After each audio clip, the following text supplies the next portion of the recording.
Welcome sa munting YouTube channel natin guys. Please support my videos. Like, comment and subscribe lang po mga idolo. Maraming salamat po. Story Present, Myriad World Inventory Box. Kabanata 2911. Hindi, ayos lang ako. Ang binata ay tumingin kay Huang Feng nang may takot, hinihimas ang kanyang naka-purple na braso, nagtataka kung bakit napakalakas ng lakas ni Huang Feng. Buti naman ayos ka na. Sinabi ni Huang Feng, kung gayon, maaari mo bang ibalik sa akin ang aking pitaka? Napakakalmang sabi ni Huang Feng, na para bang pinag-uusapan niya ang isang maliit na bagay. Anong pinagsasabi mo? Hindi ko maintindihan ang ibig mong sabihin.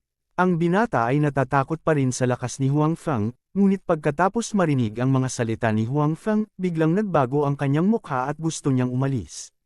Gayunpaman, hinawakan ni Huang Feng ang kanyang braso at hindi siya pinayagang umalis. Gusto mo bang sabihin ko ulit? Hindi ko alam ang sinasabi mo, bitawan mo ako. Gusto ng binata na kumawala sa kontrol ni Huang Feng at umalis dito.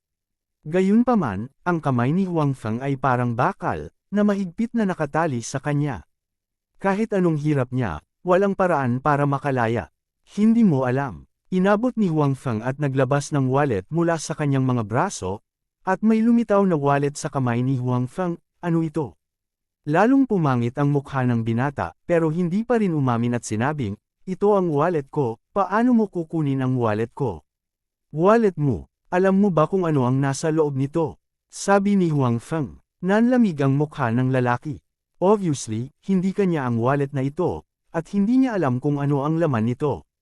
Gayunpaman, maaari mong nakawin ang aking wallet mula sa akin, kaya ikaw ay lubos na kaya. Sabi ni Huang Feng. Sa kasalukuyang lakas ni Huang Feng, mahirap para sa karamihan ng mga tao na mapalapit sa kanya, lalo pat magnakaw ng isang bagay mula kay Huang Feng. Matapos ang taong ito ay sadyang makabangga kay Huang Feng, talagang nagawa niyang nakawin ang pitaka mula kay Huang Feng sa napakaikling panahon, na nagpapakita rin na ang kanyang antas sa linyang ito ay napakalakas pa rin. Bagamat sa huli, natuklasan pa rin siya ni Huang Feng. Kapag ako, Andy, gumawa ng isang hakbang, hindi ako mabibigo. Nang marinig ang mga salita ni Huang Feng, buong pagmamalaki ng binata. Ano naman ngayon? Mahinang sabi ni Huang Feng. Ang mga salita ni Huang Feng ay nagpabagsak sa mukha ni Andy. Para siyang tandang na natalo sa laban. Ang kay-abangan niya kanina ay tuluyang nawala. Sa lahat ng sasabihin, bakit kailangan mong matutunan ito? Sabi ni Huang Feng. Ang binatang ito ay halos kasing edad ng kanyang kapatid na babae, ngunit ngayon ay naligaw siya, na naging dahilan upang medyo hindi komportable si Huang Feng sa kanyang puso. Ano bang meron dito? Umaasa din ako sa kakayahan ko para maghanap buhay, pagmamalaki ni Andy na nagtaas ng ulo at sinabing. Craftsmanship. Is this considered craftsmanship? Hindi alam ni Huang Feng kung tatawa o iiyak. Bakit hindi ito itinuturing na craftsmanship? Giit ni Andy, nakikita ko na medyo flexible ang utak at mga kamay mo. Hindi ka ba makakahanap ng normal na trabaho para suportahan ang sarili mo? Sabi ni Huang Feng, ang dali mong sabihin. Alam mo ba ang sitwasyon ko? Sabi ni Andy, ngayong nasa kamay mo na ako, ano ang gusto mong gawin? May sikreto ka pa ba? Sinabi ni Huang Feng, kahit ano paman, hindi ka maaaring pumunta sa ganitong paraan. Walang hinaharap sa landas na ito. Gayunpaman, halatang labis na naiinis si Andy sa pangangaral ni Huang Feng. Nilinggan niya ang kanyang ulo at hindi tumingin kay Huang Feng. Malinaw, hinihintay niya si Huang Feng na harapin siya at hindi nakipagtalo. Kalimutan mo na, pwede ka nang umalis. Naisip ito ni Huang Feng at sinabi. Nahuli man niya ang kabilang partido, wala itong gaanong epekto. Napaka-experience ng teknik ng taong ito. Obviously, hindi siya baguhan. Ang pagkukulong sa kanya ng ilang araw at pagkatapos ay pakawalan siya ay hindi magkakaroon ng kahit kaunting epekto. Bukod dito, si Huang Feng ay natatakot din sa gulo. Gayunpaman, ito ay hindi Earth, at siya ay masyadong tamad na mag-alala ng labis. Pinapaalis mo ba talaga ako? Hindi naniniwala si Andy na hahayaan siya ni Huang Feng ng ganoon kadali. Naisip ni Andy na ipapadala siya ni Huang Feng sa istasyon ng pulisya o bugbugin siya. Anuman ang sitwasyon, hindi ito magandang karanasan para sa kanya. Sa istasyon ng pulisya, bagamat ilalabas siya pagkatapos ng ilang araw, hindi naging madali ang ilang araw na ito. Lalo na sa isang ulit na nagkasala na tulad niya, aalagaan siya. Sa huli, hindi magiging kakaiba para sa kanya na lumabas na may mga pinsala. Kaya naman, talagang takot na takot si Andy na maaresto. Hindi yun ginawa ni Huang Feng, at hindi rin siya sinaktan. Mula sa sitwasyon ngayon, halatang napakalakas ng lakas ni Huang Feng. Kung siya ay nagalit at binugbog siya, hindi siya magkakaroon ng magandang wakas. Posibleng humiga siya sandali sa kama. At halatang hindi siya makahiga sa kama. May mga bagay pa siyang dapat gawin at mga taong mag-aalaga sa kanya. Kung ayaw mo, maaari kong isaalang-alang na arestuhin ka o bugbugin ka. Sabi ni Huang Feng. No, aalis na ako, aalis na ako. Mabilis na sabi ni Andy. Nang makitang binitawan siya ni Huang Feng ng ganoon kadali, nagpapasalamat si Andy kay Huang Feng sa kanyang puso. I'll let you go this time, pero kapag nakita kitang magnakaw ulit, hindi na kita papakawala ng ganoon kadali. Sabi ni Huang Feng. Alam ko. Saad ni Andy. Gayunpaman, nakita rin ni Huang Feng na ang kabilang partido ay halatang hindi sinasapuso ang kanyang mga salita. Sa katunayan, ito ay lubos na nauunawaan. Ang gayong paulit-ulit na nagkasala, kung ang ilang mga salita ay maaaring makapagpabalik sa kanya ng isang bagong dahon, kung gayon ang kanyang bibig ay napakalakas. Wala sa paningin, wala sa isip, hanggat hindi niya ito hahayaang makita muli, si Huang Feng ay tamad na mag-alala. Matapos palayain si Andy, nakahanap si Huang Feng ng isang hotel na matutuluyan, naghihintay ng auction sa susunod na araw. Dumating ang gabi, huminto ang isang sasakyang pangkalawakan ng militar sa daungan, at lumabas ang isang grupo ng mga tao. Ang mga taong ito ay may pambihirang aura, lahat sila ay mga taong matagal nang nasa matataas na posisyon. Pagkalapag ng mga taong ito, nakahanap din sila ng hotel na matutuluyan. Hindi nagtagal pagkatapos dumating ang mga taong ito, huminto ang isa pang sasakyang pangkalawakan ng militar, at isa pang grupo ng mga tao ang lumabas. Ang mga pagkakakilanlan at aura ng mga taong ito ay hindi rin simple. Ang lungsod ng Fanye ay naging mas masigla sa ilalim ng kalangitan sa gabi. Ang mga tao mula sa lahat ng dako ay nagmula sa lahat ng direksyon dahil sa balita ng Planeta Auction, naghihintay para sa auction na magsimula bukas. Kasabay nito, si Eric at ang iba pa, na nagpapahinga, ay nakatanggap ng mensahe mula sa mga nakatataas, na humihiling na agad silang magtanong tungkol sa auction. Papunta na ang mga nakatataas, at hindi sila makakarating sa oras para sa auction bukas. Si Eric at ang iba pa ay hiniling na magtanong muna tungkol sa impormasyon ng iba't ibang mga mamimili, lalo na ang taong bumili ng planeta sa huli. Dapat nilang malaman ang kanyang pinagmulan at impormasyon sa pakikipag-ugnayan. Hindi inaasahan ni Alvin at ng iba pa na makakatanggap sila ng misyon habang sila ay nagpapahinga at nagpapagaling. Noong una, inakala ng lahat na wala silang anumang koneksyon sa auction na ito, ngunit ang naturang misyon ay talagang nailabas hindi nagtagal. Anong coincidence? Sa kabutihang palad, ang misyon na ito ay para lamang magtanong tungkol sa impormasyon, at hindi nila kailangang gumawa ng anuman. Ang huling aksyon ay tiyak na gagawin ng mga nakatataas, kaya't hindi nila kailangang gumawa ng anuman. Bilang karagdagan, ito ay nasa kanilang sariling teritoryo, kaya hindi magkakaroon ng labis na panganib. Kayong lahat ay nasugatan, kaya gagawin ko ito, sabi ni Alvin. Dahil hindi mapanganib ang misyon, hindi tinanggihan ni Eric ang mungkahi ni Alvin. Kabanata 2912. Si Dons ay abala ngayon sa pakikipaglaban para sa kapangyarihan at hindi man lang pinansin si Alvin at ang iba pa. Ilang tao lang sila mula sa Fengli Country. Taon-taon, hindi mabilang na mga tao mula sa Fengli Country ang pumapasok sa kanilang bansa. Walang pakialam si Don sa ilang tao. Bukod dito, ang operasyon para tugisin si Alvin at ang iba pa ay pinangunahan ni Angus. Sa panahon ng proseso ng pagtugis, ito ay isang gulo. Sa huli, ang mga taong iyon mula sa Fengli Country ay nakatakas. Hindi ba't nangangahulugan ito na mas inutil si Angus? Kung papalitan niya si Dons, ito ay magiging mas maginhawa at mas kaunting pagtutol ang makakaharap. Sa makatuwid, lubos na nauunawaan na ang Fiery Wind Country ay hindi naglagay ng labis na pagsisikap sa pangangaso kay Alvin at sa iba pa. Siyempre, hindi ito alam ni Alvin at ng iba pa. Hindi rin nila alam na ang kanilang mga aksyon ay nagdulot ng lindol sa Fiery Wind Country. Walang espesyal na operasyon sa Fiery Wind Country. Gayunpaman, sa pagbabalik, nakilala ko ang isang kawili-wiling tao, sabi ni Alvin. Kawili-wiling tao. Ano ang ibig mong sabihin? Tanong ni Eric. May nakasalubong akong tao. Nabangga ko siya at napaatras ako ng ilang metro, pero hindi gumalaw ang kabilang partido. Naalala ni Alvin ang taong nakilala niya sa palengke na bakas sa mukha ang pagkamangha. Hindi nagpahuli si Alvin sa kanyang karaniwang pagsasanay. Napakalakas niya. Kahit kumpara kay Eric at sa iba pa, siya ang may kapangyarihan. Isa pa, kagagaling lang niya sa Fiery Wind Country at mas tinakabahan siya. Sa ganoong mga kalagayan, gagamitin niya ang lahat ng kanyang lakas kapag nakatagpo siya ng hindi inaasahang sitwasyon. Gayunpaman, kahit ganoon, napaatras siya ng ilang metro ng taong iyon. Masakit pa rin ang lugar kung saan siya ibinalik. Dahil dito ay labis na na-curious si Alvin sa taong iyon. Ang lakas ni Alvin ay nasa elite level na sa kampo na iyon. Alam din ito ni Eric at ng iba pa. Ngayon, may biglang sumulpot na tao at madaling mapatamba pabalik si Alvin. Malinaw, ang kabilang partido ay hindi isang ordinaryong tao. Mukha ba siyang taga Fiery Wind Country? Tanong ni Eric.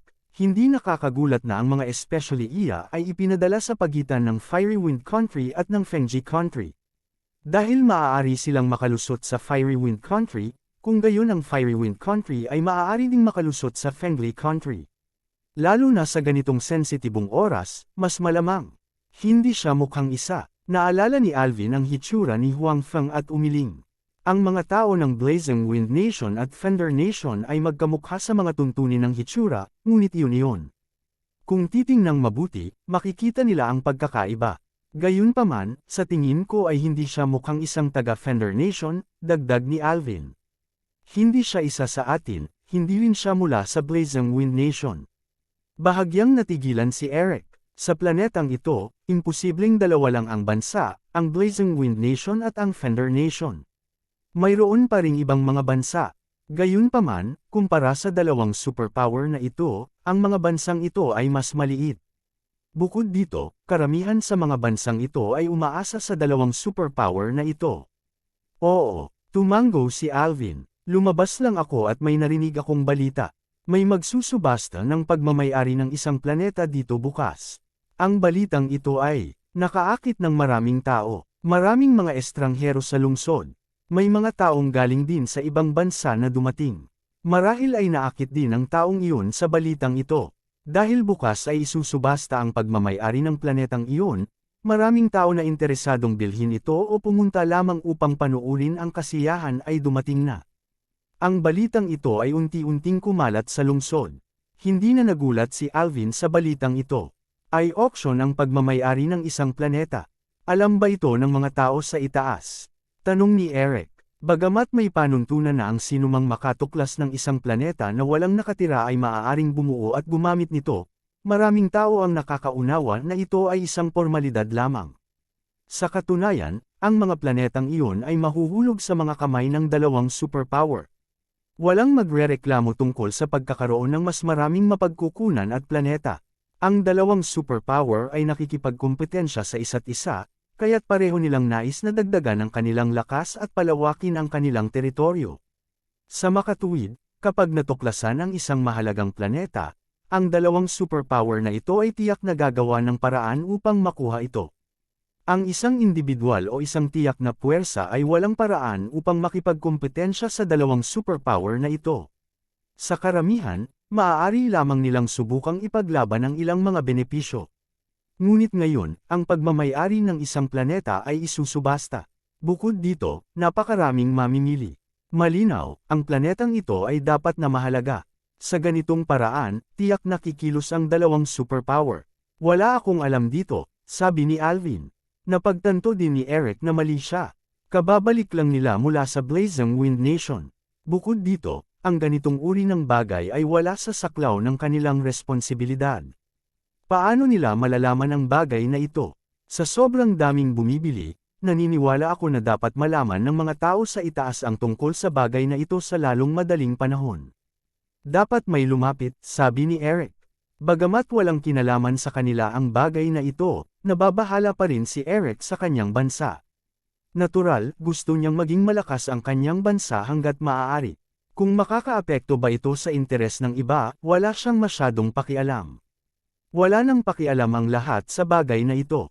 Hindi nila akalain na may kinalaman sa kanila ang usaping ito. Sa kabilang banda, malinaw din na naramdaman ni Huang Feng na ang usapin ng pag-auction sa isang planeta ay hindi na isang lihim. Alam ito ng maraming tao sa lungsod. Bukod dito, maraming tao ang nagsasalita tungkol sa bagay na ito. Ayon sa mga usapan ng mga taong ito, alam din niyang hindi nakakaunti ang mga kakompetensya niya sa pagkakataong ito. Gayunpaman, hindi masyadong nakaramdam ng pressure si Huang Feng. Marami na siyang may papalit na pera. Kung talagang gusto niyang lumaban, malaki pa rin ang tsansa niyang manalo. Bang! Habang gumagala si Huang Feng, may nabangga talaga siyang ibang tao. Sa katunayan, sa lakas ni Huang Feng, imposibleng mabangga siya ng 2 beses na magkasunod. Lalo na matapos siyang mabangga noong huling pagkakataon, binigyang pansin na niya ang aspetong ito. Kaya naman, mas imposibleng makabangga siya ng iba. Gayunpaman, sa pagkakataong ito, iba pa rin ang kanyang nabangga. Ito ay malinaw na isang problema. Halatang diretsyong naniningil sa kanya ang kabilang partido. Gayunpaman, alam ni Huang Feng ang kanyang lakas. Hindi man ito sinasadya, sapat na upang pahirapan ang kabilang partido. Ayos ka lang ba? Huang Feng ay humakbang pasulong at nagtanong. Mag-ingat ka sa paglalakad. Sa pagkakataong ito, ang nakabangga kay Huang Feng ay isang binata. Siya ay mas bata kay Alvin, at ang kanyang katawan ay hindi kasing lakas ng kay Alvin. Mas lalo siyang tinamaan. Kabanata 2913. Bagamat madilim na ang langit, hindi ito masyadong nakaapekto sa misyon ni Arvin. Bukod dito, nagsisimula pa lang ang nightlife, kaya magandang panahon ito para mang-alap ng impormasyon. Kasunod nito, nalaman ni Arvin ang tungkol sa mga pangunahing puwersa na isa-isang dumating sa Fanye City. Siyempre, imposible para sa kanya na malaman ang lahat ng mga taong kalahok sa auction ng sabay-sabay. Malalaman lang niya ang mga detalye kapag opisyal nang nagsimula ang auction bukas. Gayunpaman, maging ang mga pangalan ng mga puwersang iyon na ngayon niya lang nalaman ay sapat na para mabigla si Arvin. Si Arvin noon ay naghahanap buhay sa daungan. Bagamat wala siyang gaanong pera, ito ay isang lugar kung saan naglalakbay ang mga tao mula sa timog hanggang sa hilaga. Mayroong higit pang impormasyon tungkol sa lahat ng uri ng mga bagay, parehong domestic at dayuhan. Sa makatuwid, narinig na ni Arvin ang tungkol sa ilan sa mga pangunahing puwersa sa Wind Nation at ang pag-alit na Firewind Nation noong panahong iyon. At ngayon, ang mga pangunahing puwersang ito na umiral lamang sa mga alingawngaw ay talagang lumitaw sa lungsod ng Fanye. At saka, hindi na sila kasing low-key gaya ng dati. Ito ay sapat na upang ipakita ang kanilang determinasyon na magbid para sa planeta sa pagkakataong ito. Medyo nag-alala si Arvin. Sa lahat ng malalaking puwersang ito na lumalahok, magiging napakahirap para sa mga nakatataas na matagumpay na mabawi ang pagmamay-ari ng planeta sa pagkakataong ito. At the same time, naguguluhan din si Arvin. Sa nakaraan, hindi dahil walang sinuman ang nagbenta ng pagmamay-ari ng isang planeta, ngunit hindi ito kailanman nagdulot ng gayong sensasyon. Kadalasan, ang mga pangunahing puwersang iyon ay hindi interesado at hindi lalahok. Pero this time, halatang iba na. Maraming malalaking puwersa ang lumahok, at ang bilang ng mga ito ay nakakagulat. Hindi kaya napakayaman ng mga mapagkukunan sa bagong tuklas na planetang iyon. Kung hindi, paano ito makakaakit ng napakaraming pangunahing puwersa? Hula ni Arvin sa kanyang puso. Ito ang tanging paliwanag na may katuturan. Ang mga pangunahing puwersang iyon ay hindi magiging aktibo kung hindi sila naudyukan ng mga benepisyo. Kung tutuusin, sapat na ang kanilang puwersa. Ang mga ordinaryong benepisyo ay hindi magagawang ilipat ang mga ito at gawing aktibo ang mga ito. Ang katotohanan na napakaraming pangunahing puwersa ang napaka-aktibo ay sapat na upang ipakita kung gaano kayaman ang mga mapagkukunan sa bagong natuklasang planeta na iyon. Mukhang magiging buhay na buhay ang auction bukas, naisip ni Arvin. May isang planeta lamang, ngunit maraming tao ang gustong bumili nito. Bukod dito, napakaraming pangunahing puwersa ang kasangkot. Tiyak na magiging matinding labanan ang auction bukas. Siyempre, wala sa mga ito ang may kinalaman kay Alvin. Siya lamang ang may pananagutan sa pagsisiyasat sa mga puwersang dumating upang magbid para sa planeta at ang huling resulta ng auction bukas. Kung paano haharapin ito ng mga nakatataas, iyon ang kanilang negosyo. Wala siyang karapatang makialam, at wala rin siyang karapatang makialam. Kinaumagahan, nang sumikat ang araw, ang Fanyei City ay abala na sa aktibidad. Bukod dito, malinaw na nadama ng mga lokal na ang Fanyei City ay mas masigla kaysa karaniwan ngayon. Alam ng maraming tao ang dahilan nito. Marami sa kanila ang tumingin sa bagay na ito na may mentalidad na manood ng palabas. Tinalakay nila ang mga taong dumating upang lumahok sa auction na ito, pati na rin ang pagmamay-ari ng planeta. Alam nila na hindi sila kwalipikadong lumahok sa usaping ito. Kahit na dito ginanap ang auction na ito, ang ilan sa mga lokal na mayamang tao ay maaari lamang magsalita tungkol sa bagay na ito. Wala silang mga kwalifikasyon para lumahok sa usaping ito. Siyempre, excited na sila sa pag-uusapan pa lang. Ang auction na ito ay ang pinakabuhay na kaganapan sa Fanyei City kamakailan.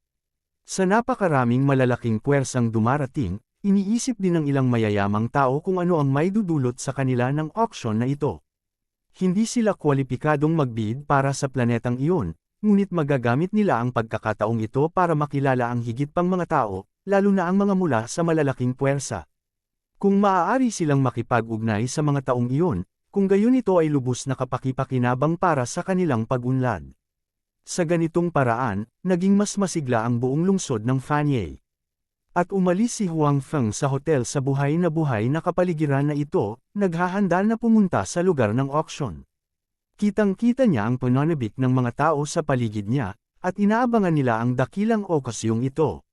Ngumiti si Huang Feng at walang pakialam. Hindi nagtagal, dumating si Huang Feng sa pasukan ng auction house. Sa oras na ito, marami na ang nagkukumpulan doon. Ang lugar na ito ay ang lugar ng auction ng planetang iyon.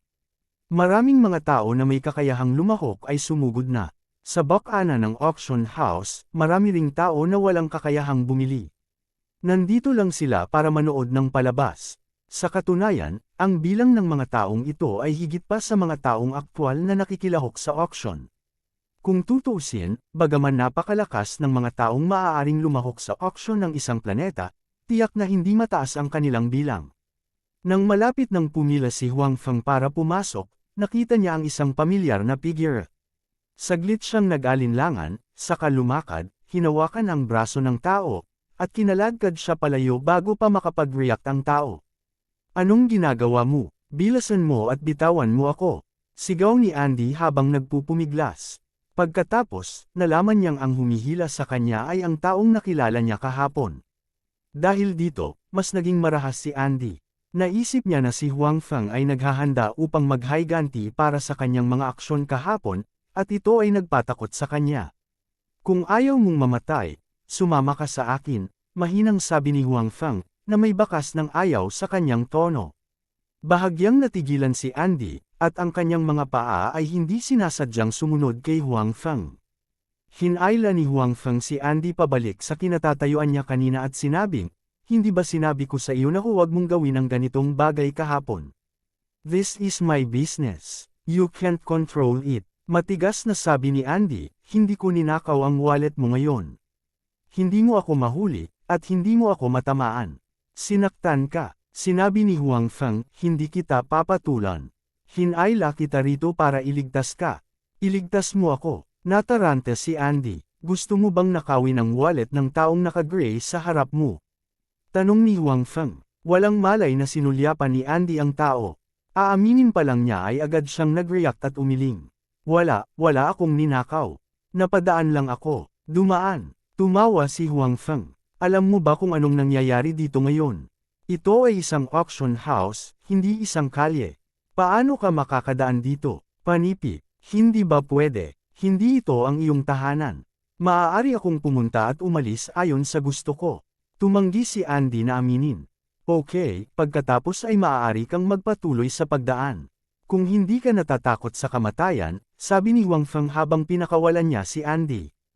Anong ibig mong sabihin? Tanong ni Andy. There are at least 10 bodyguards around the person in gray. Lahat sila may mga armas.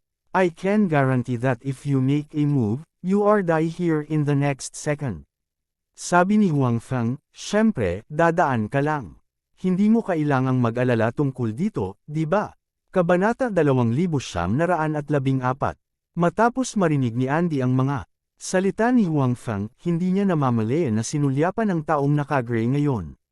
Sure enough, nakita niya ang isang dosenang tao na nakatingin sa paligid na kinakabahan.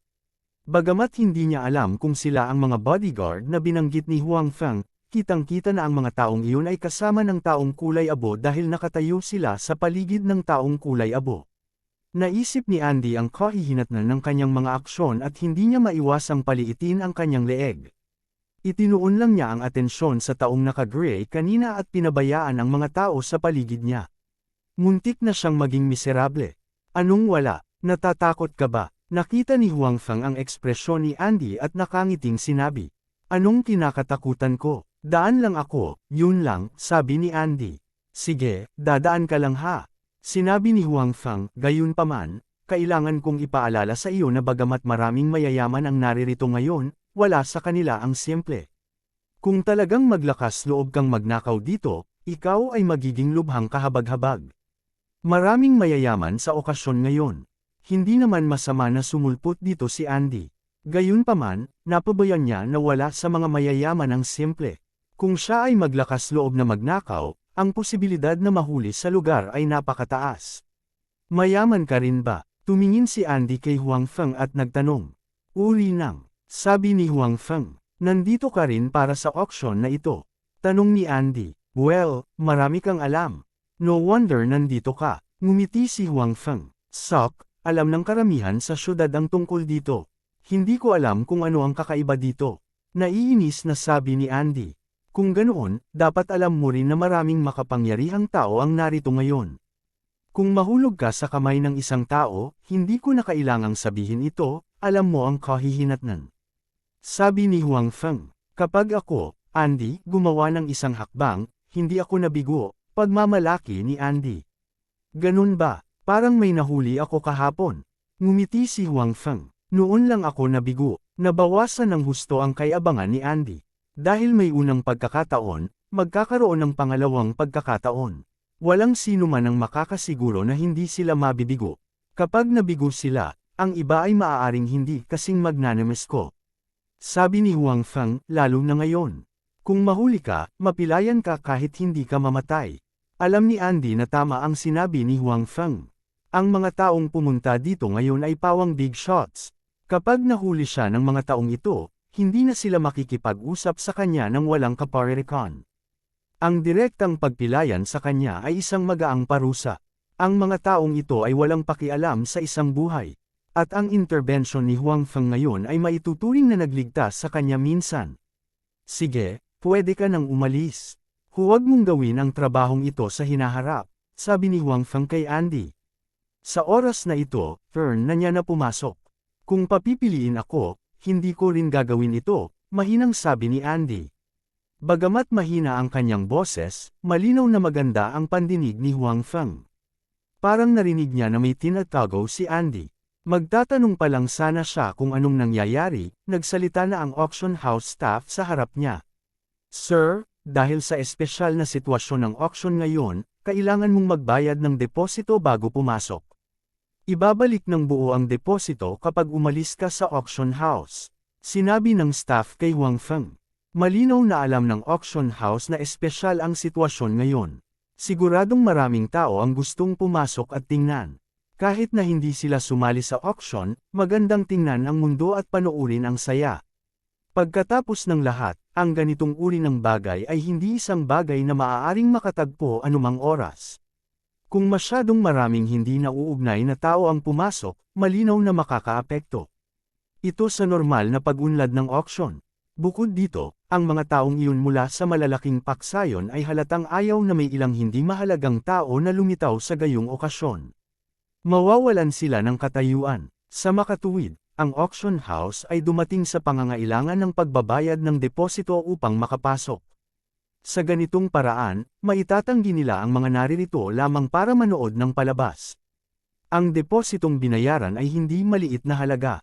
Walang pakialam si Huang Feng tungkol dito. Naiintindihan niya ang ugali ng auction house. Magkano ang dapat kong bayaran? Tanong ni Huang Feng. 100 milyon, sabi ng staff ng auction house. Napabuntong hininga si Andy, na nasa tabi ni Huang Feng, nang marinig niya ang numerong ito. 100 milyon. Iyon ay isang numero na wala sa higit sa 99% ng mga tao sa mundo. Ang isang taong may net worth na higit sa 100 milyon ay tiyak na isang mayaman na tao. Napakaraming pera ba ni Huang Feng? Nagtataka si Andy kay Huang Feng. Sa pagtingin sa damit ni Huang Feng, hindi siya mukhang mayaman. Bukod dito, ang ibang mayayaman ay napapaligiran ng maraming tao, ngunit si Huang Feng ay isang tao lamang.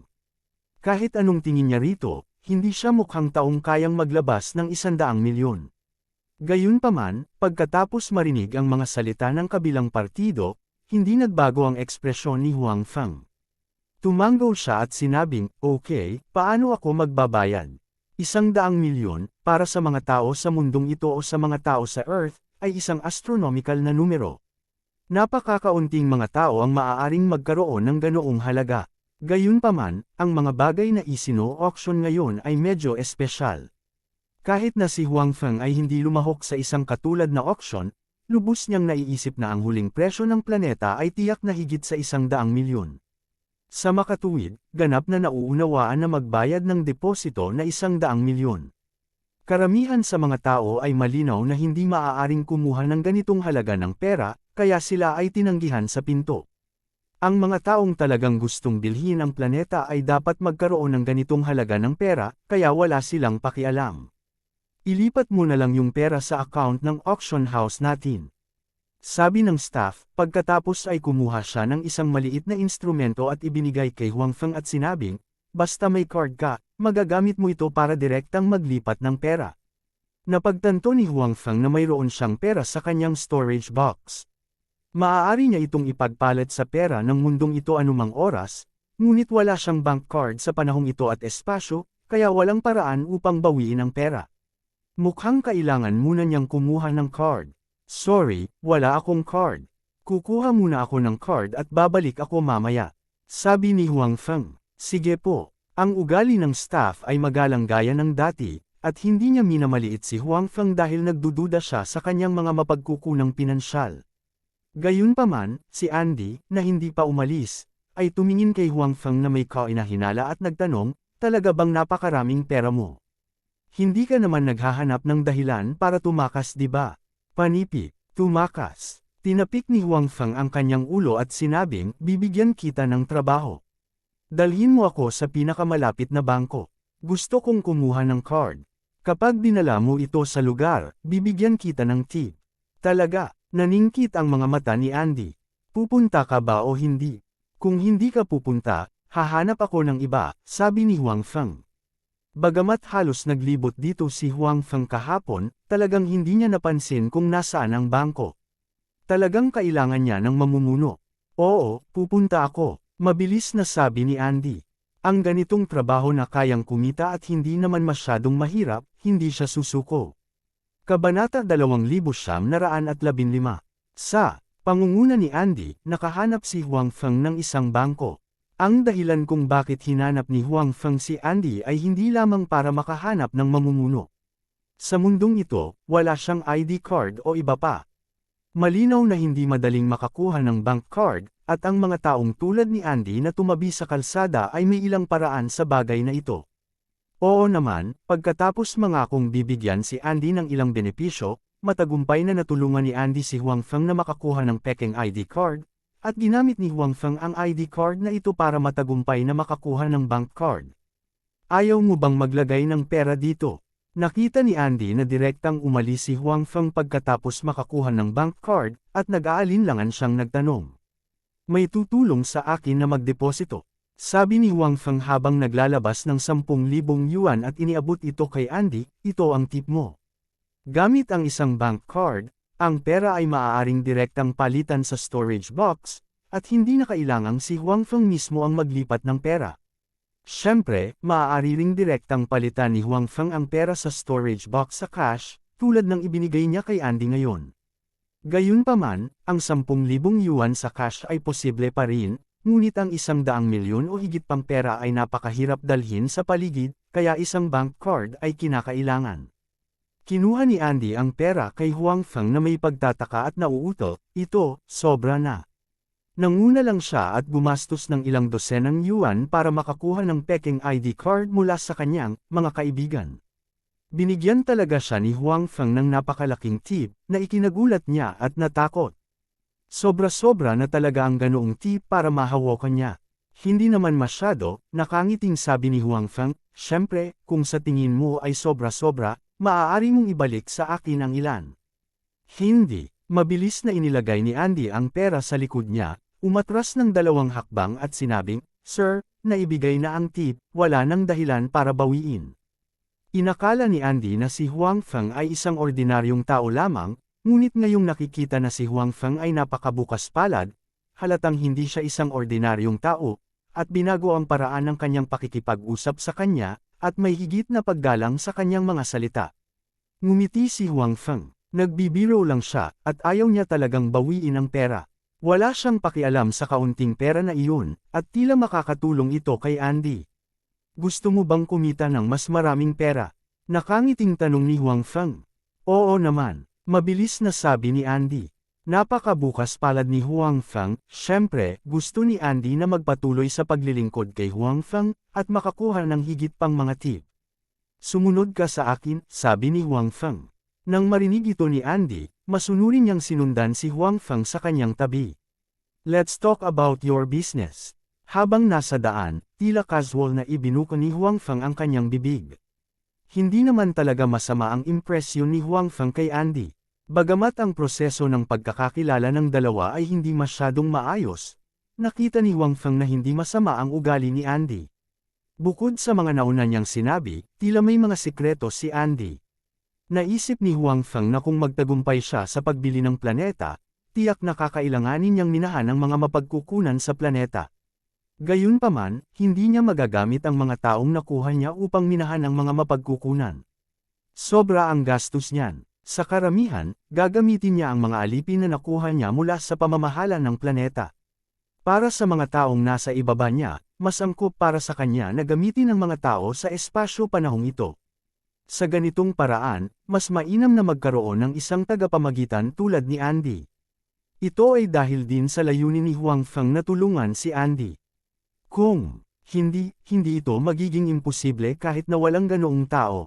At saka, makakahanap na siya ng iba. Kung gusto niyang tulungan si Andy, kailangang maunawaan ni Huang Feng ang partikular na sitwasyon ni Andy at tingnan kung karapat-dapat si Andy sa kanyang tulong. Kung ang kalikasan ni Andy ay hindi maganda, si Huang Feng ay casual na mag-aayos ng isang bagay para sa kanya at hindi siya ilalagay sa isang mahalagang posisyon. Yung bagay ko, hindi alam ni Andy na sinadya ni Huang Feng na ilagay siya sa isang mahalagang posisyon. Naisip lang niya na si Huang Feng ay naiinip at casual na nagtanong. He laughed self-deprecatingly and said, "What's there to say about my matter? Maraming tulad ko dito at sa labas sa Wind Nation. It's too common. You should have guessed it. I came from another country and am not familiar with this place. Interesado din ako sa sitwasyon mo. I want you to introduce the situation here to me and tell me about your situation," ani Huang Feng. Sa katunayan, nang hilingin ni Huang Feng kay Andy na tulungan siyang mag-apply para sa isang pekeng ID, nahulaan ni Andy na hindi taga rito si Huang Feng. Kung hindi, paanong wala siyang identity card? Sa oras na iyon, naghinala siya na si Huang Feng ay mula sa ibang bansa, o kahit sa ibang planeta. Maraming ganoong tao, at kung gusto ng mga taong ito na manirahan sa Fengli Country, kailangan nilang magkaroon ng patunay ng pagkakakilanlan. Nagsilang ito ng ilang industriya, at ang mga kaibigan ni Andy ay nasa ganitong linya ng trabaho. Sa makatuwid, hindi nagulat si Andy sa mga salita ni Huang Feng. Maraming mga tao ang nag-iisip na ang mga taong naninirahan sa dalawang bansang ito ay dapat na napakasaya, ngunit sa katotohanan, hindi ito ang kaso. Sa dalawang bansang ito, maraming mga tulad ko sa ibaba. Ang aming buhay ay hindi garantisado, at kami ay namumuhay ng napakahirap. Ang mga tunay na masaya ay ang mga big shot sa tuktok. Bukod dito, hindi naging maganda ang relasyon ng ating Wind Nation at Wind Nation. Palaging may mga salungatan, at ang gayong mga salungatan ay nagpapahirap sa ating buhay. Tila maraming reklamo sa kanyang puso si Andy. Ngayong tinanong ni Huang Feng ang tanong na ito, sinabi niya ang lahat. Sa pamamagitan ng paglalarawan ni Andy, nagkaroon si Huang Feng ng mas mahusay na pag-unawa sa Wind Nation. Maraming bagay ang hindi niya napagtanungan noon pa. Mula sa bibig ng isang taong nasa ibaba tulad ni Andy, mas naging malinaw ang kanyang pag-unawa sa Wind Nation. Totoo na ang Wind Nation ay isang superpower, ngunit hindi lahat ng naninirahan dito ay masaya. Mayroong mga tao sa ibaba sa lahat ng dako, at si Andy ay halatang ganoong tao. Gagawin nila ang lahat para mabuhay. Si Andy mismo ay maaaring hindi gustong magnakaw, ngunit wala siyang pagpipilian. Gusto niyang mabuhay, kaya ang landas na ito lang ang mapipili niya. Hindi sinasadya ni Huang Feng na maliitin si Andy, dahil nakikita niyang hindi talaga ang pagnanakaw ang gusto ni Andy. Tsaka nagnakaw lang siya sa mayayaman. Para sa mga mahihirap, hindi lang siya magnanakaw, tutulungan din niya sila. Masasabing siya ay maituturing na bayanihang magnanakaw. Tungkol sa sitwasyon ni Andy, si Huang Feng ay may pangkalahatang pangunawa.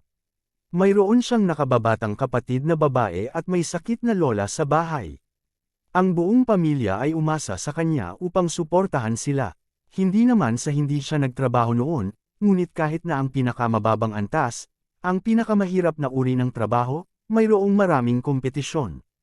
Isa pa, malnourished siya, payat at mahina ang katawan, at wala siyang masyadong lakas. Kaya naman, kahit nagtrabaho siya bilang isang kuli, hinamak siya ng iba.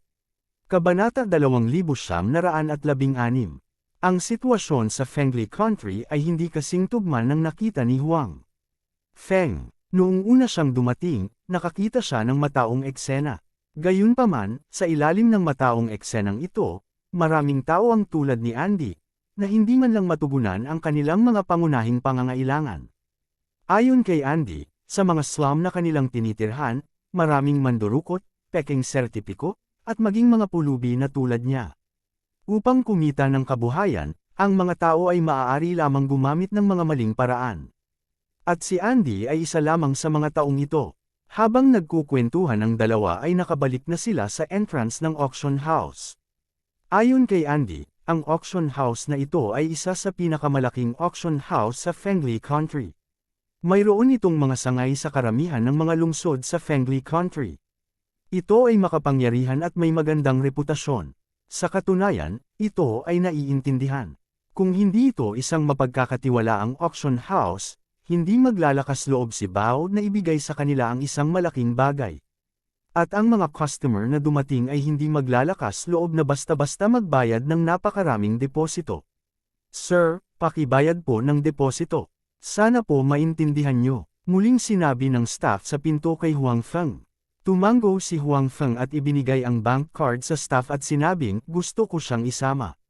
May problema ba? Si Huang Feng ay natural na tinutukoy si Andy. Walang problema, Ginoo. Ang sabi ng staff, ang bawat bisitang papasok ay hindi maaaring magdala ng higit sa 3 attendant. Tumango si Huang Feng, habang ang mukha ni Andy ay puno ng pananabik. Originally, with his status, he was absolutely not qualified to enter such a occasion. Sa karamihan, siya ay magiging katulad ng mga nakamasid sa pasukan, na naiinggit sa labas. Ngunit ngayon, gusto na talaga siya ni Huang Feng na ipasok, na nagpa-excite sa kanya. Ito ang unang pagkakataon sa kanyang buhay na nakita ng kanyang mga mata ang ganoong okasyon. Sa pag-iisip pa lang nito ay nasa sabik na siya. Pagbalik niya, magkakaroon siya ng kapital para ipagyabang sa kanyang mga kaibigan. Sir, maraming salamat po. I am very happy to be service to you. Sabi ni Andy kay Huang Feng na puno ng saya ang mukha. Maliit na bagay lang. Sinabi ni Huang Feng, sana magawa mo ng perpekto ang hinihiling ko sa iyo. Definitely, sir. As long as it is something you ask of me, I will do it perfectly. Saad ni Andy, mabuti naman. Tumango si Huang Feng at sinabing, at saka, kapag pumasok ka mamaya, bantayan mo ang iyong mga kamay, intindihin mo. Namula ang mukha ni Andy. Alam niya ang kahulugan ng mga salita ni Huang Feng at mabilis na nangako, "Sir, ipinapangako ko sa iyo na hinding-hindi ako makikigulo." Natural na alam ni Andy kung anong uri ng mga tao ang maaaring pumasok sa auction house. Kung siya ay maglakas loob na magnakaw ng isang bagay sa loob, kung gayon hindi banggitin ang mga bisita, kahit na ang auction house ay hindi siya pakakawalan. Hindi nagtagal, natapos ng staff ang mga formalidad at ibinigay ang bank card kay Huang Feng, na nagsasabing, "Sir, please come in." Tumango si Huang Feng at inakay si Andy sa auction house. Si Andy naman ay nabigla at natuwa. Dapat malaman ng isa na ang threshold para makapasok dito ay 100 milyon. Talagang hindi iyon numero na maaaring magkaroon ng isang ordinaryong tao, at mukhang ordinaryo si Huang Feng. Matapos buksan ang bank card, hindi na siya kumikita. Nag-alinlangan si Andy kung may ganoong kalaking pera si Huang Feng sa kanyang puso. Ngunit ngayon, walang duda na si Huang Feng ay may ganoong kalaking pera. Sa isang iglap, ang posisyon ni Huang Feng sa puso ni Andy ay walang katapusang mas mataas. Ito lang ang bilyonaryo na nakilala niya. Karaniwan, ang gayong tao ay makikita lamang mula sa malayo o sa TV. Pero ngayon, buhay na siya sa harap ng kanyang mga mata. Isa pa, kinakausap niya ito. Ito ang nagparamdam kay Andy na parang nananaginip siya. Bahagyang naramdaman ni Andy na maaaring magbago ang kanyang buhay, at ito ang uri ng pagbabago na magpapabaligtad sa mundo. Siyempre, ang saligan ay maaari niyang samantalahin ang pagkakataong ito. Si Andy, na nasa ilalim ng maraming taon, ay natural na alam kung gaano kahirap makakuha ng ganoong pagkakataon. Sa madaling salita, maaaring ito lang ang pagkakataon sa kanyang buhay na nagkaroon siya ng ganoong kalapit na pakikipag-ugnayan sa isang bilyonaryo. Kung hindi niya kayang samantalahin ang pagkakataong ito, hinding-hindi niya mapapatawad ang sarili niya sa buong buhay niya. Matapos magkaroon ng ganoong pag-iisip, nagpakita si Andy ng higit na paggalang kay Huang Feng. Kahit na naglalakad sa tabi ni Huang Feng, sinadya niyang lumakad ng kalahating hakbang sa likod, na para bang siya ay lingkod ni Huang Feng, na nagpapakita ng sapat na paggalang kay Huang Feng. Talagang hindi isang kaiyahiyang bagay ang maging lingkod ng isang bilyonaryo. Kung tutuusin, ang inapo ni Andy ay isang pagkakataon na gusto ng maraming tao ngunit wala. Kung ang ganitong pagkakataon ay mahuhulog sa kamay ng mga nakatira sa lugar na kanilang tinitirhan, tiyak na pag-aawayan nila ito. Kaya naman, hindi nakaramdam ng kahihiyan si Andy sa kanyang puso. Nakaramdam pa siya ng labis na karangalan at pagkasabik. Malinaw ding naramdaman ni Huang Feng ang pagbabago sa ugali ni Andy. Hindi siya kumibo, ngunit makikita na bagamat bata pa si Andy, napakayaman ng kanyang karanasan sa lipunan. Kaugnay nito, hindi ito nagustuhan ni Huang Feng.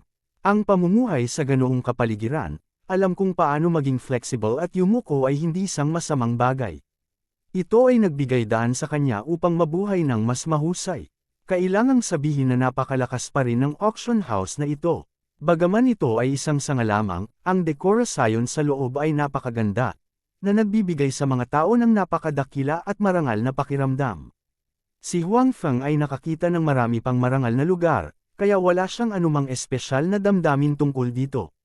Pero si Andy, saan niya nakita ang ganoong lugar noon? Puno ng pagtataka ang mga mata niya nang palihim niyang tingnan ito. Sa patnubay ng mga tauhan, dumating ang dalawa sa isang bulwagan.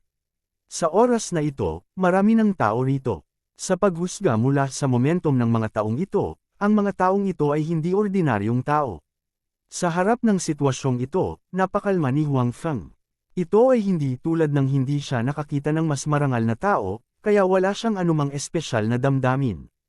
Sa kabilang banda, medyo reserved si Andy. Bagamat kadalasan ay nagnanakaw siya ng ilang pitaka ng mga mayayaman, ang pagkakakilanlan ng mga tao sa bulwagan na ito ay halatang nahihigitan ng mga ordinaryong mayayaman. Ang ganitong mga tao, sa kanyang opinyon, ay umiiral lamang sa mga alamat. Ngayong nakita na niya sila sa personal, imposibleng hindi siya kabahan.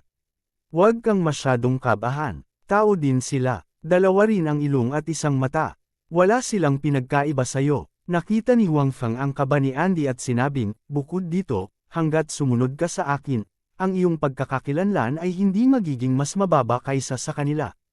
Sa hinaharap, Kapag nakita kanila, magiging magalang sila at hindi maglalakas loob na magpakita ng kahit kaunting kawalan ng respeto sa iyo. Si Huang Feng ay may kumpiyansa na sabihin ito, ngunit si Andy ay medyo nalilito. Magkakaroon ba talaga ng ganoong araw? Bakit parang nagbibiro at nagyayabang si Huang Feng? Kabanata 2917. Natural na nakita ni Andy kung gaano kahanga-hanga si Huang Feng. Pagkatapos ng lahat, hindi lahat ay maaaring basta-basta kumuha ng deposito na 100 milyon. Sapat na ang halagang ito para tanggihan ang 79% ng mga tao sa Fengli Country.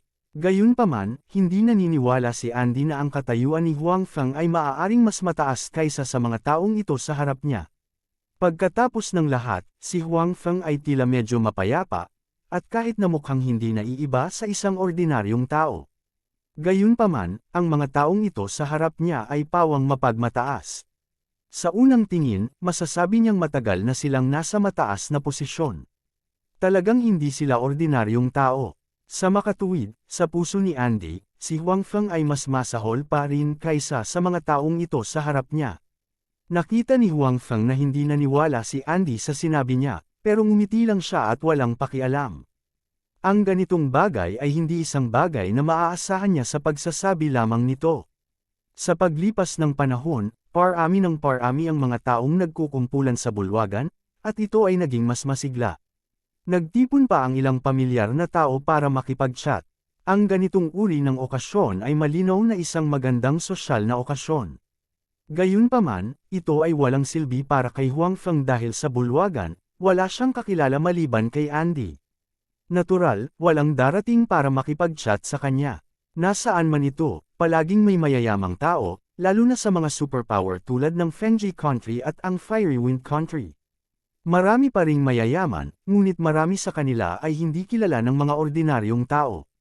Nakatago sila sa dilim. Ang okasyon ngayon ay nakaakit ng lahat ng mga sobrang malaking kuha na ito.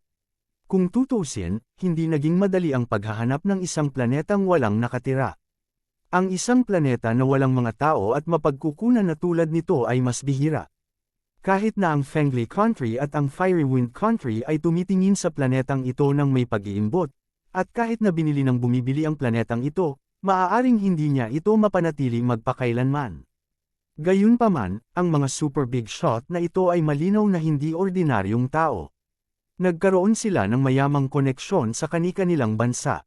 Kahit na ang mga koneksyon na ito ay hindi makakatulong sa kanila na panatilihin ang planeta magpakailanman at gawin ang bansa na sumuko dito, maaari nilang maantala ang oras para sa bansa upang kumilos. Sa ganitong paraan, magkakaroon sila ng mas maraming oras upang kunin ang mga mapagkukunan, at maaari pa nilang gamitin ang kapangyarihan ng bansa upang kunin ang mga mapagkukunan. Sa ganitong paraan, kahit na ang planeta sa kalaunan ay kinuha ng bansa, nakuha na nila ang gastos at maaari pa silang kumita ng maraming pera. Hindi nagigising ng maaga ang mga negosyante kung walang kita, lalo na pagdating sa ganoon kalaking halaga. Kung walang paraan para kumita, hindi sila lalabas dito. Hindi sila sasali sa auction na ito. Ang pagpapakita nila ngayon dito ay nagpakita na sila ay kumpiyansa na kumita ng pera. Makalipas ang halos kalahating oras ay isinara na ang pinto ng bulwagan na ang ibig sabihin ay walang ibang papasok. Dumating na ang mga dapat sana, at ang mga hindi pa nawalan ng karapatang tumawad. Nakahanap ng upuan ang lahat at umupo. Si Huang Feng ay natural na umupo kasama si Andy, at ang buong bulwagan ay dahan-daang tumahimik. Sa oras na ito, isang nasa katanghaliang gulang na lalaki ang umakyat sa entablado sa harapan at nagsabi sa mga tao, "Magandang umaga, sa lahat.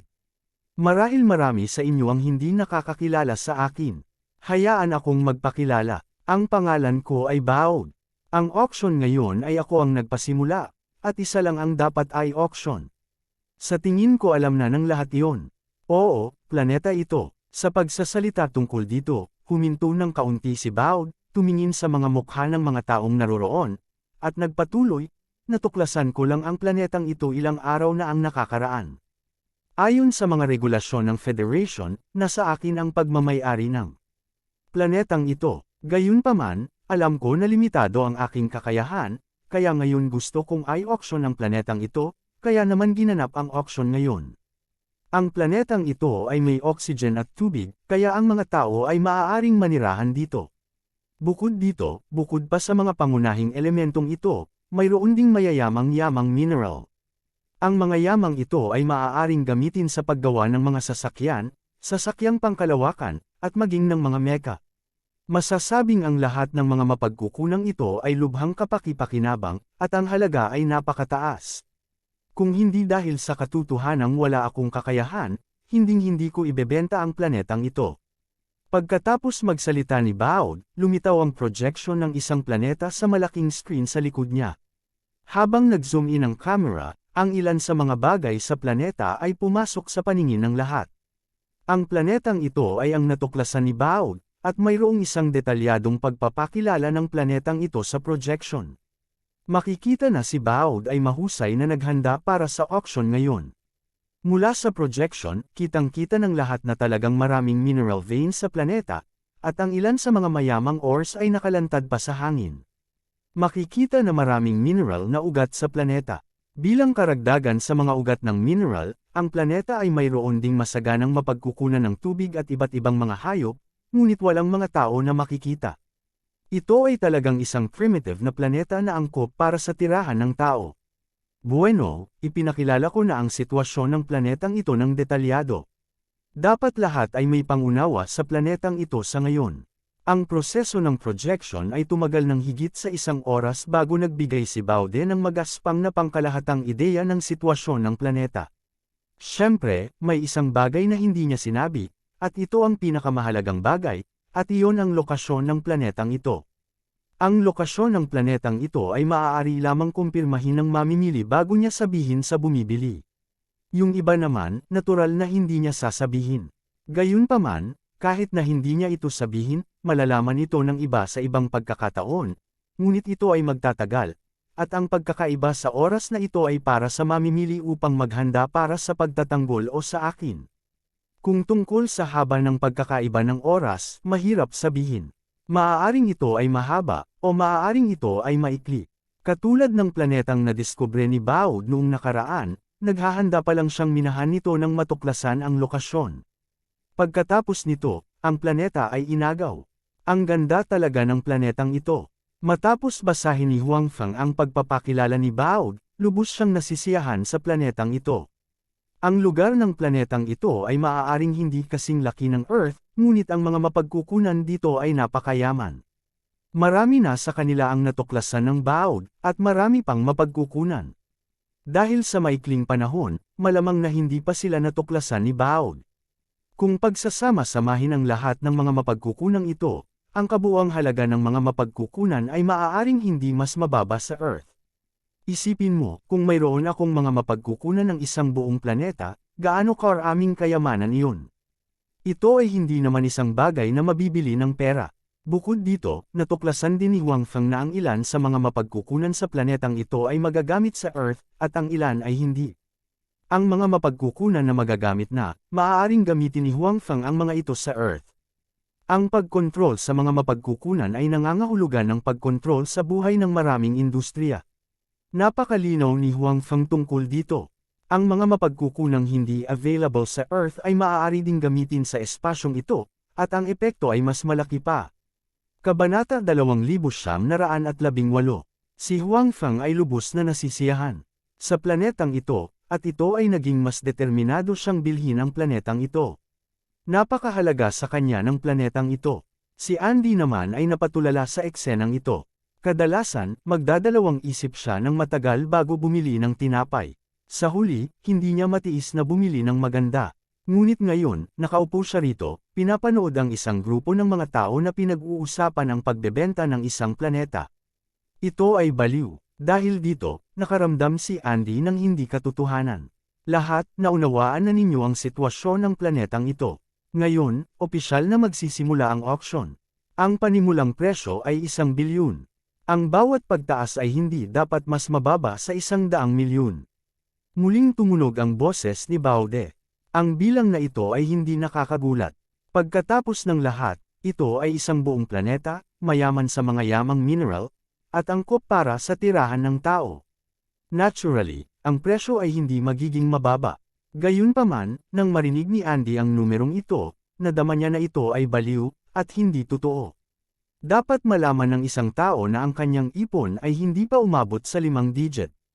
Kadalasan, kailangan niyang magnakaw at magmakaawa para mabuhay. Para sa kanya, ang 5 digit na numero ay isang malaking numero, at ang 6 na digit na numero ay isa ng astronomical figure. Ngunit ngayon, ang panimulang presyo ay 1 bilyon. Ilang digits yan? Pakiramdam ni Andy ay hindi sapat ang kanyang utak. Hindi niya akalain na may maibebenta ng 1 bilyon o higit pa. Pakiramdam niya ay napakabaliw ng mundong ito.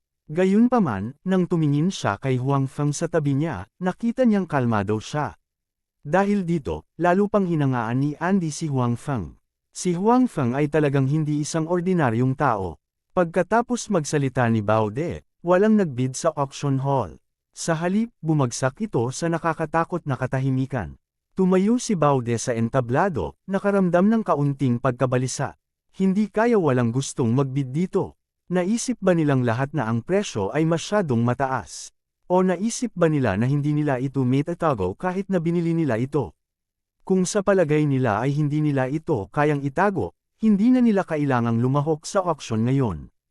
Hindi kaya napakataas ng 1 bilyon. Ngunit ito ay isang planeta, at ito ay mayaman sa mga mapagkukunan. Talagang hindi mataas ang 1 bilyon. Sa katunayan, ito ay katawa-tawa na mura. Kung hindi dahil sa hindi niya kayang itago, tiyak na hindi niya ito ibebenta. Habang iniisip ni Bao De kung masyadong mataas ang itinakda niya sa panimulang presyo, biglang nagsalita ang isang tao sa bulwagan. 2 bilyon. Si Bao De ay sumipsip ng malamig na hangin, at pagkatapos ay puno ng pagtataka ang kanyang mukha. Ngayon, hindi lang nagkaroon ng bid, kundi tumaas din ng 1 bilyon ang presyo. Ang kanyang planeta ay tiyak na ibebenta. Gayunpaman, ang mas ikinagulat ni Bao De ay ang bid na ito ay simula pa lamang. Kasunod ng unang bid, sunod-sunod na bid ang sumunod. Parang patak ng ulan, tuloy-tuloy at walang katapusan. 2.1 bilyon, 2.3 bilyon, 2.7 bilyon, tuldok-tuldok-tuldok-tuldok-tuldok. 10 bilyon. Ang mga bid ay patuloy na lumitaw sa bulwagan, at ang presyo sa lalong madaling panahon ay umabot sa 10 bilyon. Wala pang 1 minuto mula nang gawin ang unang bid. Kung tutuusin, ang dahilan kung bakit hindi nagbid ang mga tao kanina ay hindi dahil sa takot na hindi sila makahawak, o dahil sa pakiramdam nila ay masyadong mataas ang presyo. Kung natatakot sila na hindi sila makahawak, hindi sila dumating ngayon. Mula nang dumating sila, natural na naramdaman nila na maaari silang kumapit, kahit pansamantala, at kumita ng pera. Tulad ng para sa panimulang presyo ng 1 bilyon, hindi ito mataas para sa isang planeta. Masasabing napakababa pa nito. Ang dahilan kung bakit hindi sila nagbid sa simula ay sinusuri nila ang halaga ng planetang ito sa kanilang mga puso upang matukoy ang presyo sa kanilang mga puso. Kasabay nito, pinagmamasdan din nila ang pagganap ng iba upang makita kung gaano kalaki ang interes nila sa planetang ito. Pagkatapos ng unang bid, natural na hindi na naghintay pa ang iba. Nagsimula silang magbid ng isa-isa, at ang presyo ay patuloy na tumaas. Tinitigan ni Andy ang lahat ng ito habang nakanganga ang bibig. Pakiramdam niya ay nananaginip siya. Masyadong baliw ang mga taong ito. Sa kanilang mga bibig, ang ilang bilyon ay parang ilang dosenang dolyar. Iniulat nila ito ng casual. Umabot man sa 10 bilyon, hindi nagbago ang kanilang mga ekspresyon. Para bang ang numerong ito, na hindi man lang niya pinangarap na isipin, ay isang maliit na halaga ng baon sa kanilang mga mata. Oo naman, siya at ang mga taong ito ay mula sa dalawang magkaibang mundo. Ang dahilan kung bakit siya nakapunta dito ngayon at makakita ng ganoong eksena ay ang pinakamarangal na bagay sa kanyang buhay. Ito ang pinakamayabang na bagay sa kanyang buhay. Sa pag-iisip nito, lubos na nagpapasalamat si Andy kay Huang Feng sa kanyang puso. Kung hindi dahil sa kanya, siguradong hindi siya magkakaroon ng pagkakataong makakita ng ganoong eksena. Bakit hindi siya nagbid? Sa tingin niya ba ay masyadong mataas ang presyo? Napagtanto ni Andy na si Huang Feng, na nakaupo sa tabi niya, ay hindi nagsalita. Tahimik lang siyang nakaupo, para siyang outsider. Dahil dito, medyo nagduda si Andy sa lakas ni Huang Feng. Siyempre, gaano man kaina ang lakas ni Huang Feng, mas mahusay pa rin siya kaysa sa karamihan ng mga tao sa Venation na makabayad ng deposito. Gayunpaman, kumpara sa mga taong naroroon, tila kulang si Huang Feng. Gayunpaman, hindi sinasadya ni Andy na ibaba ang tingin kay Huang Feng dahil pakiramdam niya ay masyadong nakakabaliw ang sitwasyon sa kanyang harapan. Naiintindihan na matatakot si Huang Feng. Ngunit paano si Huang Feng? Natakot ba talaga siya? Halatang hindi. Hindi nagmamadaling ibuka ni Huang Feng ang kanyang bibig dahil alam niyang malayo ang kasalukuyang presyo sa huling presyo. Magbid man siya ngayon, mapapanood lang niya ang palabas at wala siyang magagawa. Kung iyon ang kaso, ano ang punto ng paggawa ng isang bid? Mas mabuting umupo dito at manood ng tahimik. Tiyak na, pagkatapos na umabot sa 10 bilyon ang presyo, hindi ito tumigil sa pagtaas. Tumataas pa rin ang bid. Sa entablado, nakangiti si Baude na parang bulaklak. Bagamat alam ni Baude na gaano man kalaki ang panghuling presyo ng transaksyon, hindi ito maihahambing sa halaga ng mga mapagkukunang iyon. Gayunpaman, sa ilalim ng sitwasyon kung saan hindi niya mahawakan ang mga mapagkukunang iyon, ang pagbebenta ng mga ito ay ang pinakamahusay na pagpipilian. Siya ay lubos na nasisiyahan na maaari niyang ibenta ang mga ito sa kasalukuyang presyo. Higit pa rito, tumataas pa rin ang presyo, at walang bakas ng paghinto. Lalo siyang nasiyahan dito. Dapat malaman ng isang tao na kahit na si Baude mismo ay isang mayamang tao, ang kanyang net worth ay higit sa 1 bilyon lamang. Ngayon, ang presyo ng planeta ay lumampas sa 10 bilyon. Sa madaling salita, pagkatapos ng araw na ito, ang kanyang net worth ay tataas ng hindi bababa sa 10 beses. Paanong hindi siya magiging masaya sa ganoong sitwasyon? Bid, the crazier the better. Hahaha, sinubukan ni Baude na panatilihin ang isang kalmadong mukha, ngunit siya ay tumatawa na sa kanyang puso. Kabanata 2,911, 10.1 bilyon, 10.3 bilyon, 10.4 bilyon, tuldok. Tumataas pa rin ang presyo ng planeta, at tila hindi ito titigil sa lalong madaling panahon. Si Huang Feng ay kalmado, si Andy ay nagulat, at si Baude ay labis na natuwa. Di nagtagal, ang presyo ay umabot sa 50 bilyon. Sa panahong ito, bagamat tumataas pa rin ang presyo, bumagal ang bilis ng pagtaas. Bukod dito, bumababa ang bilang ng mga taong kalahok sa bidding. Gayunpaman, alam ng lahat na ang presyong ito ay talagang hindi ang huling presyo. Bagamat lumiliit ang bilang ng mga kalahok sa bidding, alam ng lahat na wala rito ang mga sumasali pa sa bidding para makiisa sa kasiyahan. Sila ay mga taong talagang gustong bilhin ito, at sila ay mga taong may lakas na i-back up ito. Sa katunayan, maraming malalakas na big shot na hindi opisyal na lumahok sa bidding. Bagamat mataas ang mga naunang bid, ito ay para lamang sa kasiyahan. Ang mga taong tulad ni Huang Feng na talagang gustong bumili nito ay hindi gustong sumali sa ganitong uri ng kasiyahan. 55 bilyon. Bigla-bigla, ang presyo ay naging 55 bilyon mula sa 50 bilyon. Ang biglaang pagtaas ng 5 bilyon ay mas malaki kaysa dati. Maraming tao ang sumipsap ng malamig na hangin na nabigla sa presyong ito. Bagamat mayaman sila, hindi maliit na bilang ang 5 bilyon. Napagtanto ng maraming tao na ang mga tunay na big shot ay nagsisimula ng kumilos. 58 bilyon, 60 bilyon. Patuloy na tumaas ang presyo, at bumaba ang bilang ng mga taong nagbibid. Tumataas ang pagitan sa pagitan ng mga bid, ngunit tumataas ang rate ng pagtaas. Sa makatuwid, ang bilis ng pagtaas ay hindi mas mabagal kaysa dati. Ito ang mga santans. Sumasali sila, Panipi, Dam, nagbibid din ang pamilyang Bolton. At ang pamilya Ross mula sa Firewind Nation, gumagawa din sila ng kanilang paglipat. Excited ang lahat sa hall. Bagamat mayaman din sila, may gap pa rin sa pagitan nila. Bukod dito, napakalaki ng agwat. Ang ilan sa mga taong nagbid noon ay maituturing lamang na mga ordinaryong mayayaman. Ngayon, ang mga taong ito na lumahok ay pawang mga sobrang mayamang tao. Ito ay bihirang makita ang mga taong ito na nakikipagkumpetensya para sa isang bagay gamit ang kanilang sariling mga mata. Ito rin ay isang napakabihirang pagpapala. Alam din ng marami na kapag umabot na sa ganitong level ang presyo, nang sumali ang mga super rich na iyon, nawala na sila ng posibilidad na manalo sa bidding. Gayunpaman, upang makilahok ay isang bagay din na dapat pag-usapan. Ang kapaligiran sa bulwagan ay naging mas masigla dahil sa mga taong ito na sumali. Patuloy na tumaas ang mga bid, na nagpasigla sa mga tao. Gayunpaman, nakaupo pa rin doon si Huang Feng. Wala siyang kahit katiting na intensyon na magbid. Para siyang outsider tulad ni Andy. Naisip pa ni Andy na sumuko na si Huang Feng sa pagbid. Mula sa pananaw ni Andy, ito ay naiintindihan dahil ang kasalukuyang presyo ay masyadong mabaliw. Lumampas na ito sa saklaw na kayang tanggapin ng mga ordinaryong tao.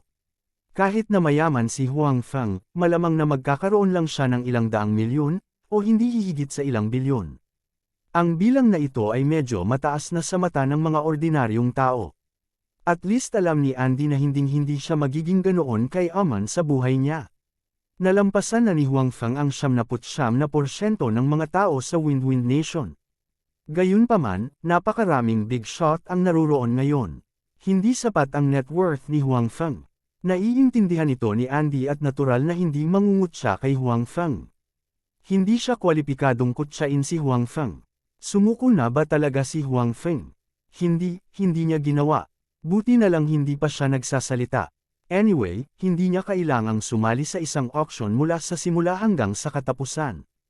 Kailangan lang niyang magbid bago isara ang deal. Ang mga bid noon ay for show lang.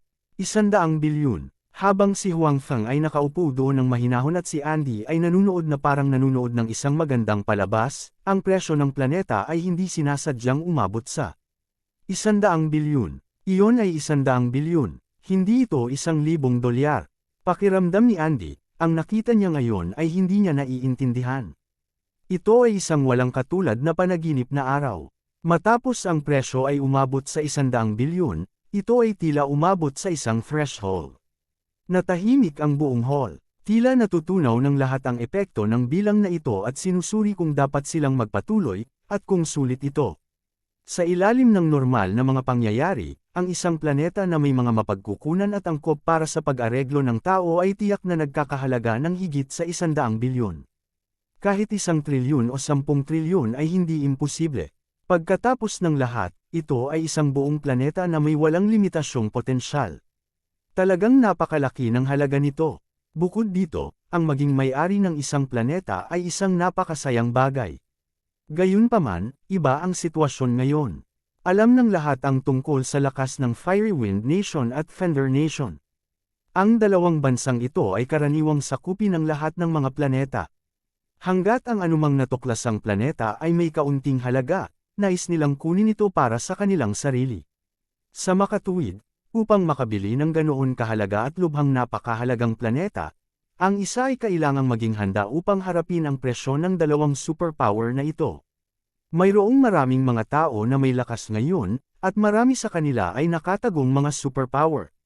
Gayunpaman, ang mga puwersang ito ay makakaramdam din ng napakalaking presyon kapag nakaharap ang dalawang superpower na ito.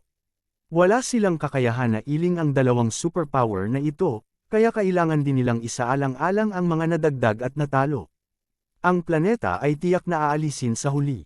Ang pagkakaiba lang ay kung gaano sila katagal makakatagal, at kung magkano ang kanilang makukuha mula sa planetang ito sa panahong ito. Ito ay tiyak na dahil sa kadahilanang ito na ang halaga ng planetang ito ay lubhang nabawasan. Ang isang planeta na maaaring nagkakahalaga ng higit sa 10 trilyon ay nagsimulang mag-alinlangan ng ito ay lumampas sa 100 bilyon. Kailangan nilang isaalang-alang ng malinaw kung gaano katagal sila makakatagal gamit ang kanilang lakas, at kung magkano ang kanilang makukuha sa panahong ito. Maaari ba itong lumampas sa 100 bilyon? Hindi naman siguro sila matatalo, di ba? Tumingin si Baude sa mga taong naruroon. Masaya at kinakabahan siya at the same time. Ang presyo ay umabot sa 100 bilyon. Sa totoo lang, ang presyong ito ay higit na lumampas sa inaasahan ni Baude. Kung tutuusin, alam niya na ang planetang ito ay hindi maaaring panatilihin ng matagal. Natural, hindi niya ito maibebenta sa mataas na presyo. Sa kanyang puso, hanggat ang presyo ng huling transaksyon ay maaaring lumampas sa 5 bilyon, siya ay lubos na nasisiyahan. At ngayon, halatang lumampas ito sa presyong ito. Gayunpaman, ang mga tao ay palaging sakam. Dahil umabot na sa 100 bilyon ang presyo, natural na gusto ni Baude na itaas pa ang presyo. Walang magrereklamo tungkol sa pagkakaroon ng labis na pera. Nang tumahimik na ang bulwagan, biglang may narinig na boses. 110 bilyon. Kabanata 2920. Nagulat si Andy at hindi makapaniwalang tumingin kay Huang Feng sa tabi niya. Iyon ay dahil ang bid ay nagmula sa bibig ni Huang Feng. Si Huang Feng ay lumahok sa bid at biglang tumaas ang presyo ng 10 bilyon. Sa orihinal, sa opinyon ni Andy, si Huang Feng ay sumuko na. Ang presyo sa eksena ay lumampas sa inaasahan ni Huang Feng. Sa makatuwid, ang dalawa sa kanila ay narito upang maglaro at babalik na walang dala sa huli. Ito ay talagang hindi isang malaking pakikitungo. Karamihan sa mga tao ay nakatakdang bumalik na walang dala ngayon. Pagkatapos ng lahat, mayroon lamang isang planeta at isang huling mamimili lamang. Kaya naman, normal na sa kanila ang bumalik na walang dala. Gayunpaman, hindi inaasahan ni Andy na habang ang iba ay nag-aalangan, nagsimulang magbid si Huang Feng. Si Huang Feng, na sa tingin niya ay sumuko na, ay biglang bumasag sa katahimikan ng eksena. Napatingin si Baude kay Huang Feng nang may pagtataka. Sa oras na ito, masaya siya kapag may nagbid. Bukod dito, bigla ang tinaasan ni Huang Feng ang presyo ng 10 bilyon. Ito ay isang malaking hakbang. Ang mga naunang tao ay nagtaas lamang ng presyo ng ilang bilyon sa pinakamaraming. Si Huang Feng, ang hindi pamilyar na mukha na ito, ay talagang napakayaman. Hindi lang sina Baude at Andy ang nakatingin kay Huang Feng. Lahat ng iba ay nakatingin din kay Huang Feng. Ang mga nakapagbid sa panahong ito ay pawang mga taong may tunay na lakas. Kaya naman, gusto nilang makita kung sino ang nagbid. Gayunpaman, nang tumingin sila kay Huang Feng, naramdaman nilang hindi pamilyar si Huang Feng. Napakalaki lamang ng bilog ng mayayaman at makapangyarihan, lalo na ang bilog ng pinakamataas na mayaman at makapangyarihan. Mas maliit pa ito, naging komplikado ang relasyon nila. Nagkaroon ng pagtutulungan at kompetisyon. Kaya naman, mas marami o hindi gaanong kilala nila ang isa't isa. Kahit na sila ay mula sa dalawang magkaibang bansa, mayroon pa rin silang ilang pakikipag-ugnayan sa isa't isa. Sa makatuwid, ang mga tao sa bilog ng nangungunang mayaman at makapangyarihan ay magkakilala.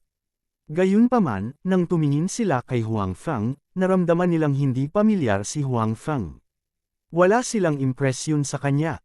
Hindi kaya ito ay isang bagong mayaman at makapangyarihang tao. Pero bakit wala man lang balita bago ito? Imposibleng magkaroon ng gayong mahusay na mga hakbang sa seguridad, tama ba? Hindi kaya nang galing siya sa ibang bansa o ibang planeta. Gayunpaman, mukhang hindi ito posible. Sa daan-daang planeta, ang Blazing Wind Nation at Fender Nation ang pinakamalakas. Ang ibang mga bansa at planeta ay nasa ilalim ng kanilang impluwensya at kontrol. Sa makatuwid, maaaring may mayayamang tao sa ibang mga bansa at planeta, ngunit imposibleng magkaroon ng isang nangungunang angkan ng pamilya o isang nangungunang tycoon. Kung gayon, sino ang taong ito na nagbid? Saan siya nanggaling? Napansin din ni Huang Feng na sinusukat siya ng mga tao sa paligid niya, ngunit wala siyang pakialam. Anong klaseng mundo ang hindi niya nakita noon? Bagamat mayaman at makapangyarihan ang mga taong nasa harapan niya, hindi sila masyadong namumukod tangi kumpara sa mga taong nakita niya noon. Kung tungkol sa pera, si Huang Feng ay hindi natatakot sa kanila. Ang mga taong ito ay maaaring masyadong maimpluwensyahan at makapangyarihan sa kani-kanilang bansa, ngunit kinokontrol ni Huang Feng ang ilang kaharian. Ang mga tao at industriya sa mga lugar na iyon ay patuloy na tumutulong sa kanya na kumita ng pera. Masasabing ang bilis niyang kumita ng pera ay hindi maihahambing sa isang makinang pang-imprenta ng pera. Naabot ni Huang Feng ang napakataas na posisyon sa maraming larangan, kaya natural na hindi nagkukulang ang kanyang aura. Marahil ay maaaring isipin ni Andy na siya ay napakakaraniwan, at ang iba ay maaaring mag-isip din. Gayunpaman, hindi yun nangangahulugan na si Huang Feng ay walang aura.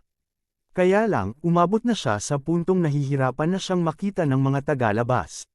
Sa makatuwid, kahit na sa harap ng napakaraming makapangyarihang tao na nagpapalaki sa kanya, hindi naramdaman ni Huang Feng ang kahit katiting na takot sa kanyang puso. 110.1 bilyon. Pagkatapos ng ilang sandali ng katahimikan, may nagsimulang magbid. Sa oras na ito, higit pa o mas kaunti ay mayroon silang sariling mga iniisip at pagsasaalang-alang. Binasag ni Huang Feng ang katahimikan kanina, kaya hindi na sila nagdalawang isip. 110.3 billion. Tuldok. Ang presyo ay tumataas pa rin, ngunit ang pagtaas ay hindi masyadong malaki.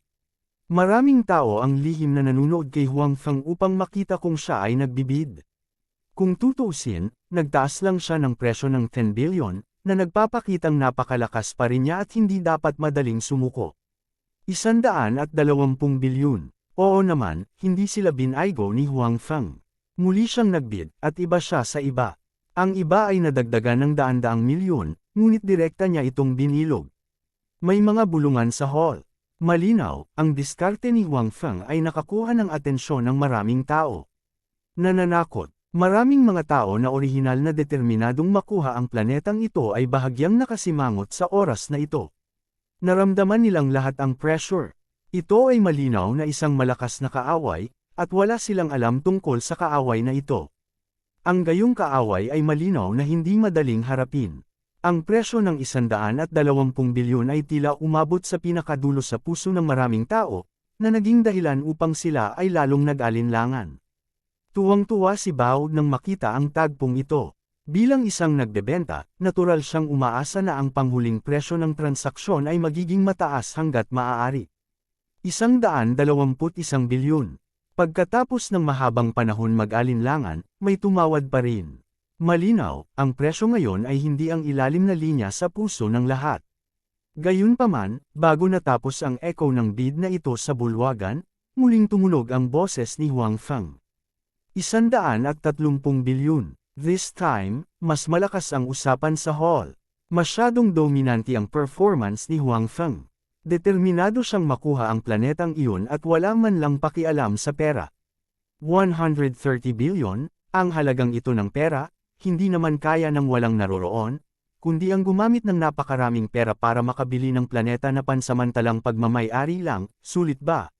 Malinaw, alam ng maraming tao na hindi ito katumbas ng halaga, kaya pagkatapos marinig ang presyong ito, tumigil sila sa pagbid sa lugar.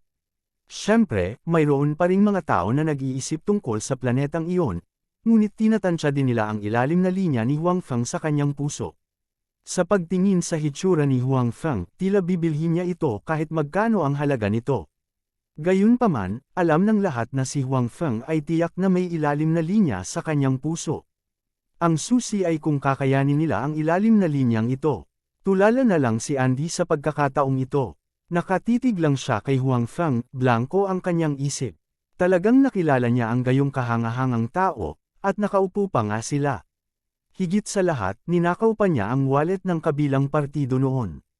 Ito ay sobrang hindi maisip. 130 bilyon yan. Kung ang halagang ito ng pera ay inilagay sa kanyang harapan, malamang na ito ay magtambak sa isang maliit na bundok. Isang numero iyon na hindi niya moari. Gayunpaman, nang lumabas ito sa bibig ni Huang Feng, tila ito ay isang maliit na pahayag. Parang hindi 130 bilyon, kundi 1,300 yuan. Gaano kay-aman si Huang Feng?